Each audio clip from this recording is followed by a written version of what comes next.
Finally drinking from a cup that overflows.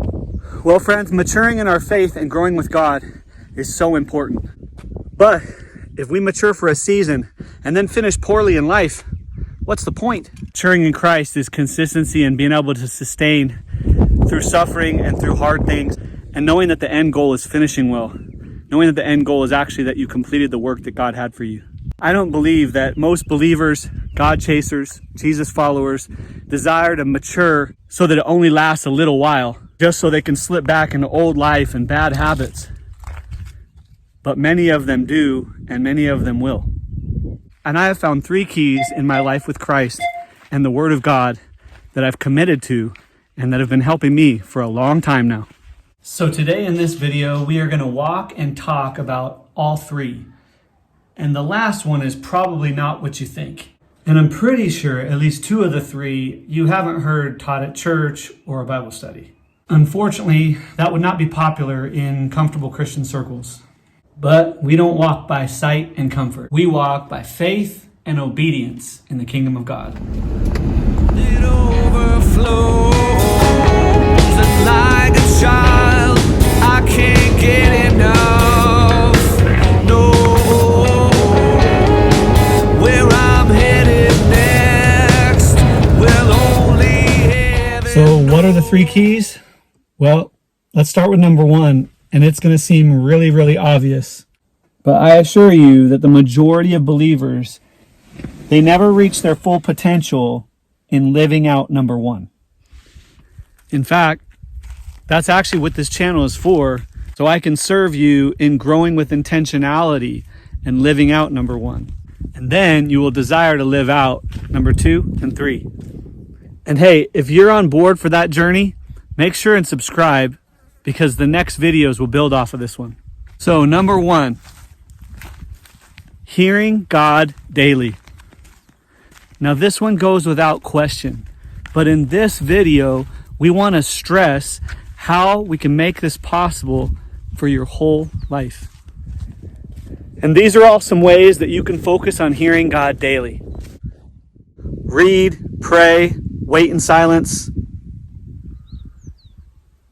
ask questions and wait, worship, etc. All of these can be done in adoration and thanks and gratitude for who He is. And long term, the key is to find a rhythm in a few of these that you can lean into so that you talk with God and not to God. In other words, you remember His goodness and the last relational conversation that you had with Him. And you do this before you inquire of something new from Him. And when these disciplines become a desire for you to know Him more and not just to ask help from Him, the system becomes set for your whole life with Him. And I promise you won't even be able to go a couple of days without connecting with the God of the universe as your God and Father. Number 2, the willingness and the ability to say no. When we find new life in God through His Son, it's easy to become so excited and in pursuit of love that we say yes to everything that looks good or great, or even possibly connected to God. And this is why it's so vitally important that we live in number 1. See, the kingdom of God is upside down and inside out from the kingdom of the world. You lose your life to gain it. You become the least to become the greatest. And you're able to say no when yes looks so good and even great. Well, let's look deeper into the life of Jesus for this one, huh? So in example 1, we're going to ask this question to ourselves. How many people did Jesus heal? We don't know. But we do know the percentage of people He healed. 100% of every person that was brought to Him or that He healed on His own. But Weren't there more people in each town that needed to be healed? Yes, of course. And did Jesus go door to door so that he could do that? No. Okay, so example 2 of Jesus' life. Could Jesus have stopped Pontius Pilate from crucifying him? Yes. But did he? No. All right, example number 3. In the wilderness, when Jesus was being tempted by Satan, could he have turned rocks into bread? Yes. But did he? No. Friends, having the ability, maturity, and obedience to say no when God wants you to is a lifelong key. A key to save your lifelong God-given calling and for you to finish well. All right, you ready for number 3? Key number 3, like I said, is not what you think. Key number 3 is knowing when to let something die. Legacy versus inheritance. This one I can really speak from a lot of experiences. This key, in fact, is so rare for people of faith to actually walk out, which is probably also why I can't ever remember being taught about it. The main reason for that is that I grew up in the West, and for some reason, Western culture is obsessed with legacy. And now for a decade, having lived in a very poor farming culture, this one is a little bit easier for me to understand now. Have you ever heard the beautiful scripture about God making beauty from ashes? It's in the book of Isaiah. The hope of life from death and resurrection is beautiful. It's what we rejoice in. Now, that being said, has anybody out there in the community ever thought to yourself, why from ashes? I mean, why did stuff have to crash and burn? Why couldn't it just die off naturally? Let me tell you guys a quick story about farming here in Mozambique.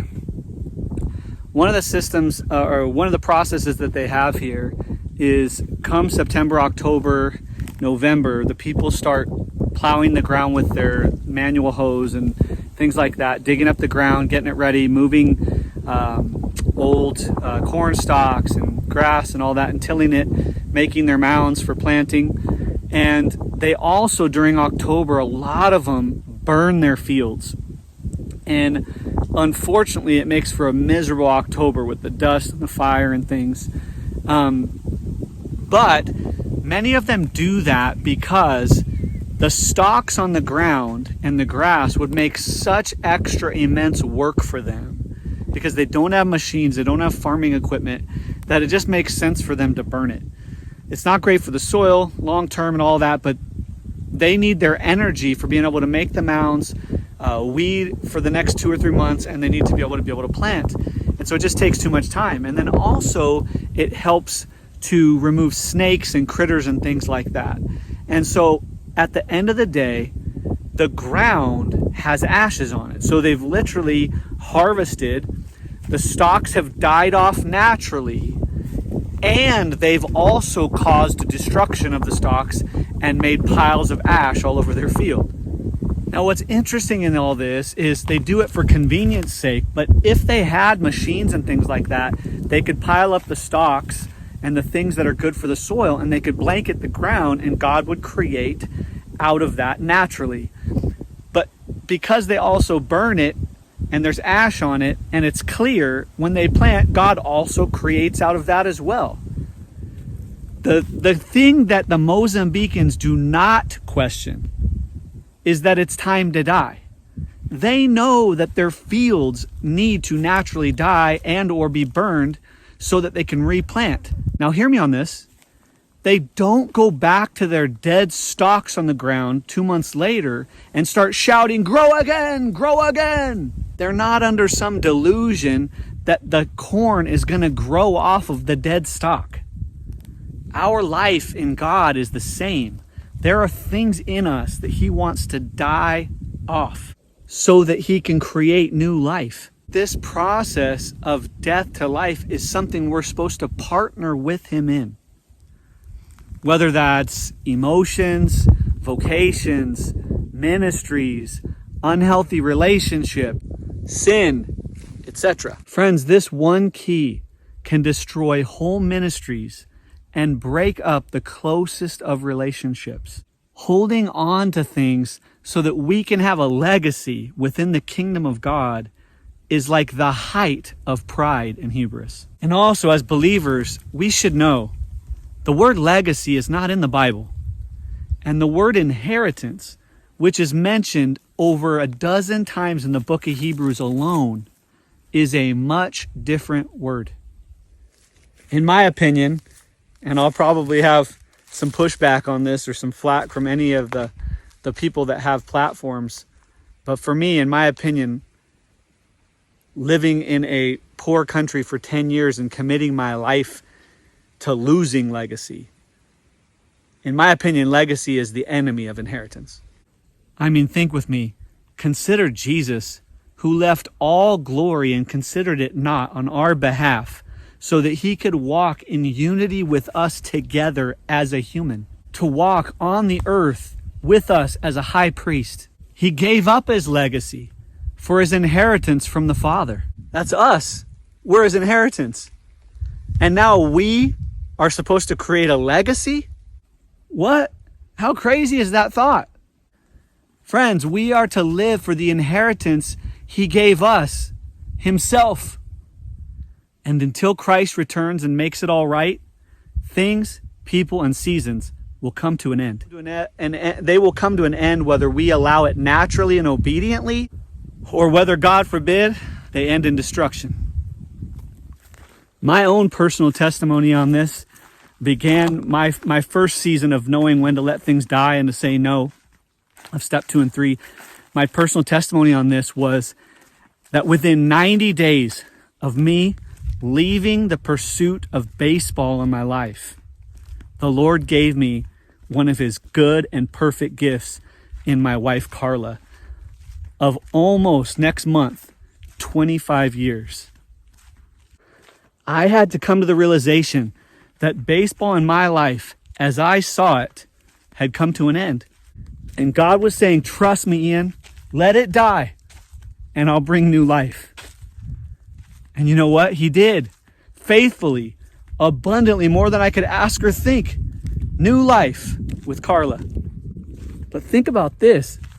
Man, how painful would it have been if I had kept going stubbornly, knowing that his grace on this had lifted? Friends, my family, we have left large ministries and moments and watched what we thought were lifelong callings come to an end. We have walked this process out in faith probably 3, 4, 5 times now as a family. And it has always been so worth it. It has shown and taught us that this is a key to hearing God and maturing in God for your entire life. And I'm exhorting you, friends, I'm exhorting you in the community to take notes on this part, because many people will not be willing to walk this part of the narrow road. When you look at the story of the prodigal in the book of Luke, you see God the Father continue to pour out his love on the Son, even though that Son messes up all 3 of these keys. He doesn't listen to the Father's voice. He doesn't know when to say no. And he doesn't recognize when it's time to let the season of youth come to an end. In fact, all 3 decisions are devastating, and he is forced back to the Father in shame and ashes. Now, on the reverse of this, when we look at the perfect Son, Jesus Christ, we see him actually continually live out all 3 of these things. He gets away with the Father daily. He says no to anything that the Father is not saying or doing. And he knows the season to not only allow his ministry, but himself to die. What a vast contrast, eh? So friends, I have an important question for you.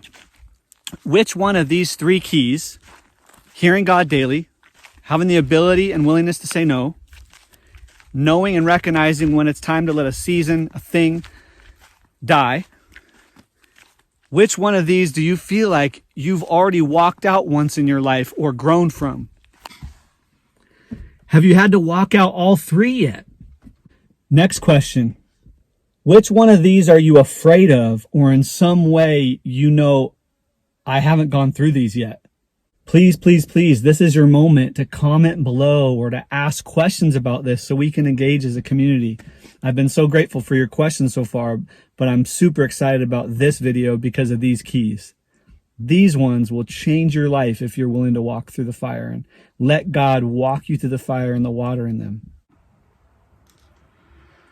Hey friends, this community is growing. I'm excited about it. So if you're a person of faith, even if you don't know how to define that yet, or you have questions about growing with God, hit the first link below and join the community so that you can get connected with other people that are like-minded. Also, if you're just like super hungry to grow, you know that you want to go deeper with God, you're tired of superficial Christianity, you're tired of superficial beliefs in God, you want the more. Red meat, we crave sustenance. Food. The second link below allows you to connect with us and all the resources and events we set up. And in the near future, I'm going to be setting up one-on-one phone calls and webinars and some training events to offer to the community of really hungry people. If you opt in there as well, you also get my free ebook on the one work that Jesus gave us to do, which is making disciples that multiply. And until the next one, walk in faith and go in courage.